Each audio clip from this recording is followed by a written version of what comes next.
Saudações, aventureiros! Sejam muito bem-vindos a mais um incrível cachimbo filosofal.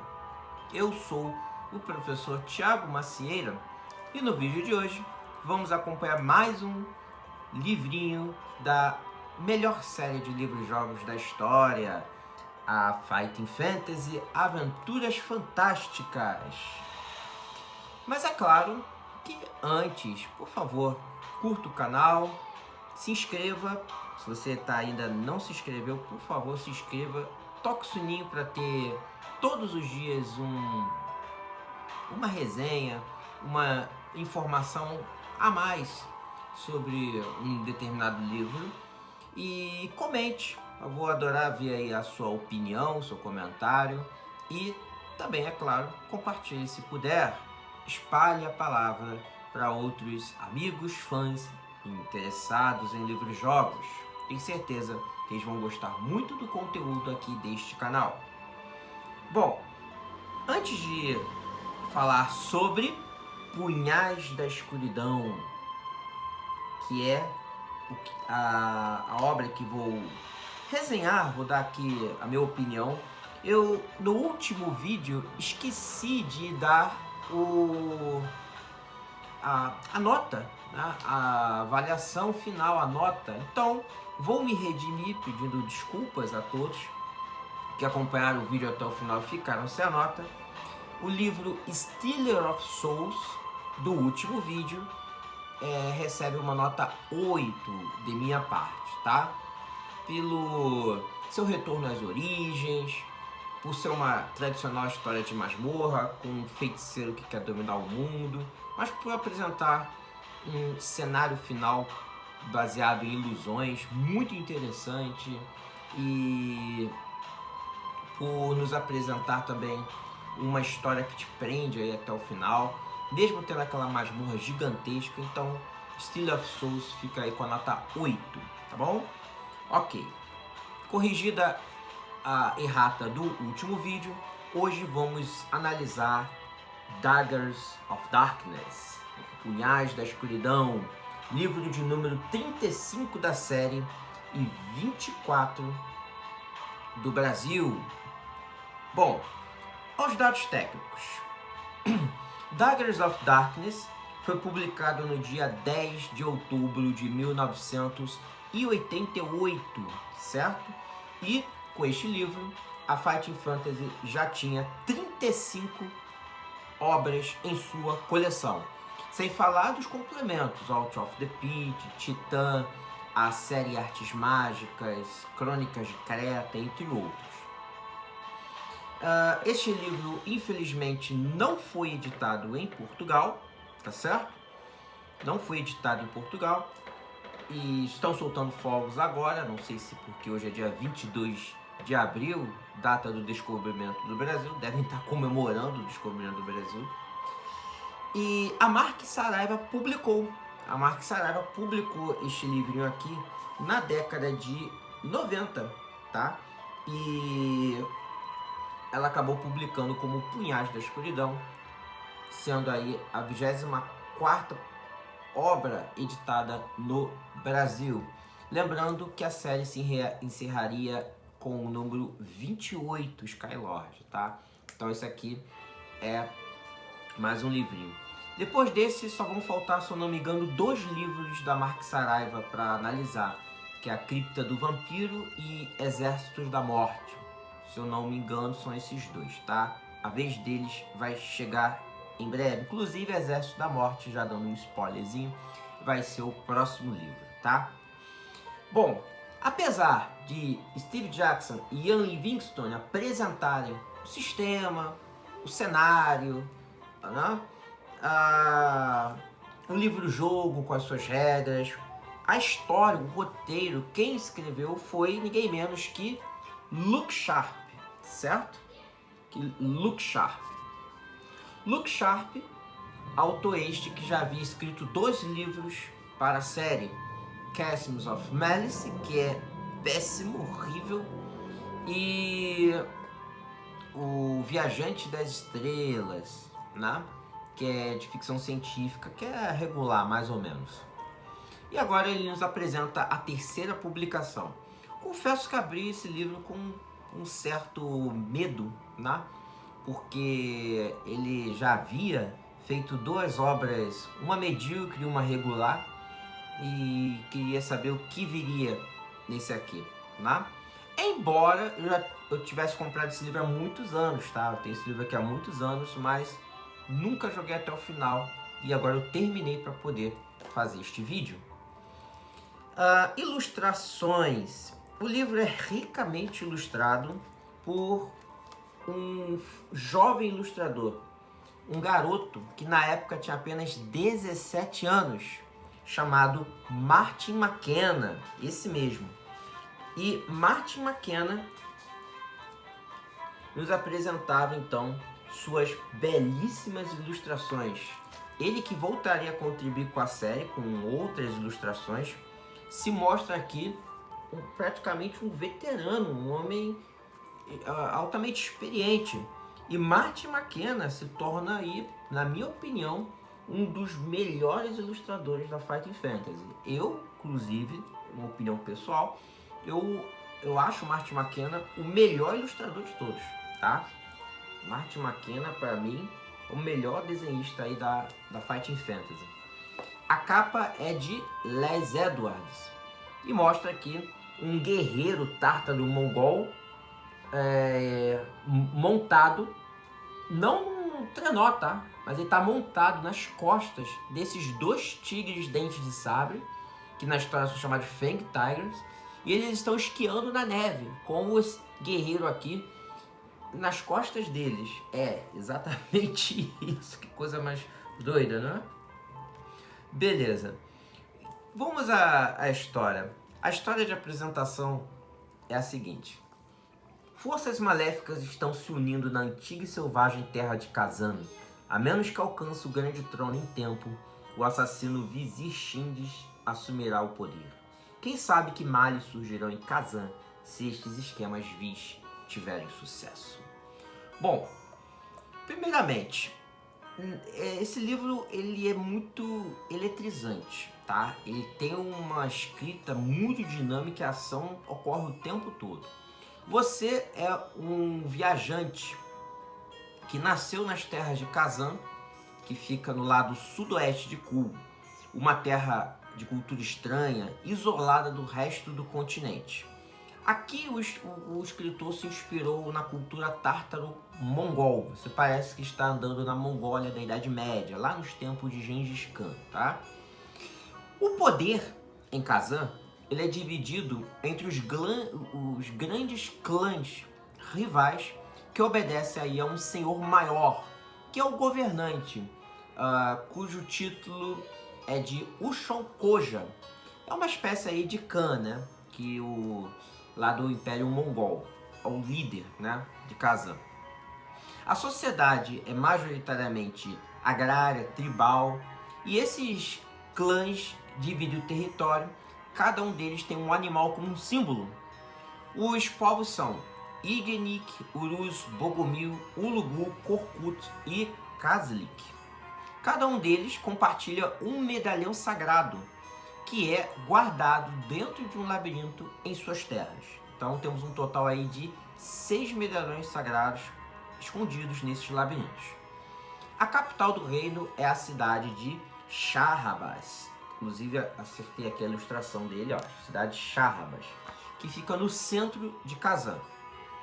O então governante chamava-se Segrek e ele acabou falecendo há pouco tempo, tá? Kazan, no entanto, em sua maior parte é um território selvagem e inexplorado, fazendo dele uma das terras mais perigosas de toda a Kul. A leste, o reino faz fronteira com o reino de Gorak, que a gente conheceu no livro Chasms of Malice. Bom, o herói, que é você, começa o jogo em Gorak, tá? Embora provavelmente você não tenha nascido em Gorak, você foi levado para lá, mas a aventura começa ali. Nessa história você é um dos eleitos, um dos candidatos à sucessão do trono de Kazan. É que a história bem rica que ele nos mostra aqui no início alega que quando o governante de Kazan morre, não é seu filho que assume, mas os eleitos que têm que participar de uma prova para ver quem assumirá o trono. Os eleitos são escolhidos ainda quando bebês, e quando eles chegam à adolescência, eles são abandonados pelos pais e têm que viver sozinhos. Quando o governante morre, mensageiros percorrem as terras de Kazan para procurar os eleitos. E aí eles têm que voltar para Kazan, encontrar os medalhões que estão escondidos nos labirintos e depois ir até Shahrabaz, onde na fortaleza deverá sentar-se no trono e suceder o então governante falecido, tá bom? Então é um estilo de sucessão curioso e bem estranho. E é aí que você entra, pois você é um desses eleitos. E agora que Segrek, o governante, morreu, você deve voltar para Kazan e encontrar um dos 6 medalhões, ou 2, ou até 3, enfim, e partir para a fortaleza de Shahrabaz, assumir o que é seu de direito. Bom,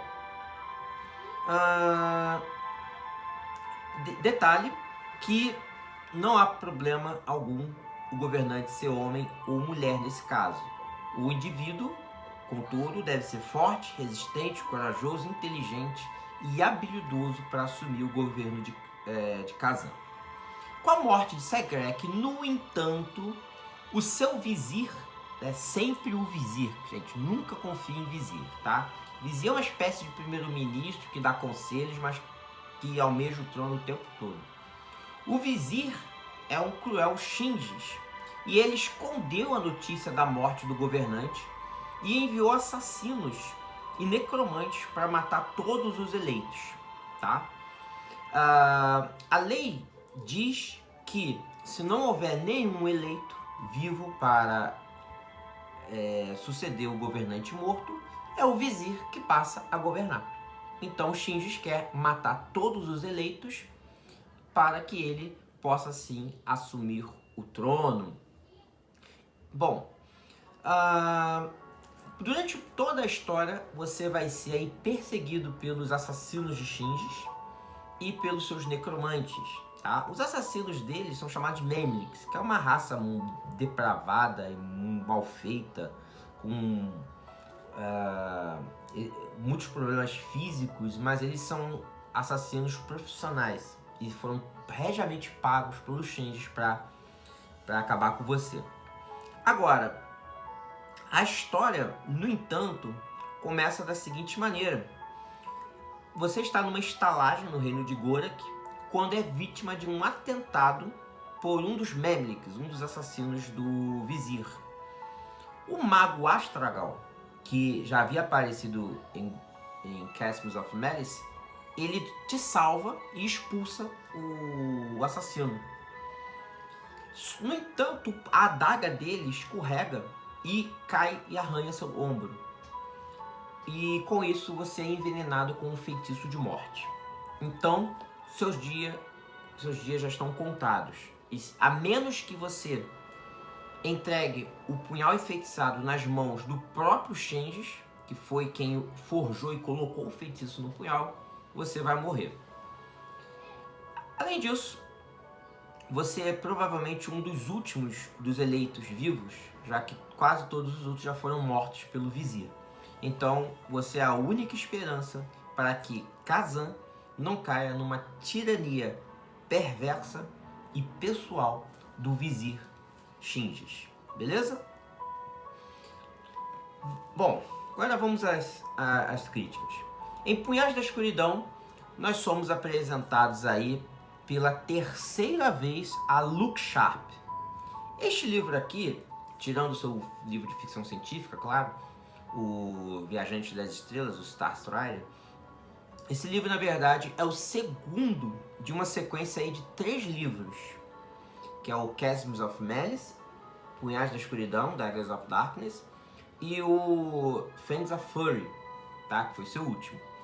Os 3 livros, eles são chamados de a trilogia de Astragal, que é o mago que dá conselhos no livro. E todos eles se passam aí no sudoeste de Kul, certo? Embora essa terra de Kazan, Gorak, entre outros, não são mostrados no compêndio Titã, já que esses livros foram escritos depois de Titã, tá bom? E Titã nunca foi atualizado. Bom, essa aventura ela é uma corrida contra o tempo, pois o herói está com um veneno poderosíssimo percorrendo seu corpo. E ao menos que ele alcance o Vizir Shinges na fortaleza de Shahrabaz, ele morrerá. Por isso, cada referência do livro é vital à sobrevivência do leitor. E aqui, na nossa folha de aventuras, tem um esquema bem interessante, onde há o seu corpo com 24 divisões. E conforme você faz esforço muito prolongado, esforço físico, ou simplesmente perca tempo, unidades de veneno são pintadas ou cortadas aqui. Quando se completarem as 24 unidades, o jogo acaba, tá certo? Essa regra é muito boa porque dá dinamismo e emoção à história, já que você não pode perder tempo e você precisa ser o mais ligeiro possível para encontrar os medalhões. Esforços físicos e batalhas aceleram o processo de envenenamento do personagem. Mas Punhais da Escuridão é talvez um dos livros menos lineares da série. Eu particularmente não morri pelas unidades de veneno. Eu acho muito difícil alguém conseguir completar as 24 unidades. Realmente deve ser só se fizer uma jogada muito ruim, andar em círculos, né? Porque é difícil mesmo você completar as unidades de veneno. Como eu falei, Punhais da Escuridão é um dos livros menos lineares da série. Uma dezena de caminhos e percursos podem levar o herói a diversas localizações de Kazan. De fato, você não explora os 6 clãs, as 6 regiões, mas você consegue explorar boa parte dela, dependendo da sua jogada. No entanto, ele será sempre perseguido pelos assassinos do Vizir, que inclui sobretudo os Memeliks, que são especialistas no que fazem. A todo momento, eles tentarão matar o herói e se disfarçarão de camponeses, se esconderão nas sombras e, portanto, ninguém é confiável. Exatamente, aqui os caras vão tentar te matar de todas as maneiras possíveis. Eles vão se disfarçar de músicos, de artistas, de magos, mas eles vão querer, claro, aí, o seu fim. O objetivo do herói será encontrar os clãs de Kazan, participar dos seus perigosos testes para entrar no labirinto. Os medalhões estão protegidos por complexos enigmas que testarão a inteligência do personagem, portanto somente força física não será suficiente. O problema é que os mercenários do Vizir também estarão atrás dos medalhões, além de outros eleitos, por isso a tarefa será mais difícil. E tem uma cena interessante, você está num dos labirintos, acho que é o de Uruk, e de repente ele começa a vir abaixo, né? Vários orcs, amandos do Vizir Shing, estão destruindo o labirinto em busca do medalhão. Olha, para você ver o grau de desrespeito que o Vizir tem contra a própria cultura do seu povo, né? Quando o herói chega em Shahrabaz, você vai ter pelo menos 1 ou 2 medalhões. O mais incrível é que dá para ganhar o jogo sem os medalhões. Você pode vencer sem os medalhões, não há problema nenhum, embora seja mais difícil, tá? Quando o herói chega em Shahrabaz, a capital de Kazan, os perigos serão dobrados, pois o veneno já terá percorrido boa parte do corpo do guerreiro e os assassinos estarão muito mais vigilantes. Haverá também alguns poucos aliados durante a aventura que poderão ajudar o herói com poderes mágicos ou itens encantados para auxiliar sua difícil tarefa. De fato, entrar na fortaleza é a parte mais difícil, tá? E você vai precisar de ajuda dentro da cidade. O leitor perceberá que o castelo estará em um grande caos por conta de acontecimentos que serão revelados ao personagem em seu clímax, exatamente. No clímax da aventura, não haverá exatamente uma batalha final, tá? Uma luta final. Porque acontecerá ali uma reviravolta muito interessante, que envolve a filha do Vizir Shinges, a Megan Nadur, que é extremamente ambiciosa, caprichosa e tem um certo ódio aí do pai, mas também tem ódio de você. Na última parte da aventura, o herói terá desenvolvido, se passar no teste do Grande Trono, poderes sobrenaturais que tornarão a missão mais fácil até o encontro final com Shinges. Uma pequena surpresa vai te esperar na sala do Grande Trono, e ali você vai ter que usar sua perspicácia muito mais do que força física, muito mais do que o uso da espada para vencer o desafio. Punhais da Escuridão é um excelente livro embora a escrita seja superficial e muitas vezes pobre em detalhes. Por exemplo, há muito esquerda-direita, né? O livro geralmente demora para te passar o que está acontecendo, você é capturado, você é amordaçado, é espancado, e só depois que você é informado, se é realmente informado do que aconteceu, né?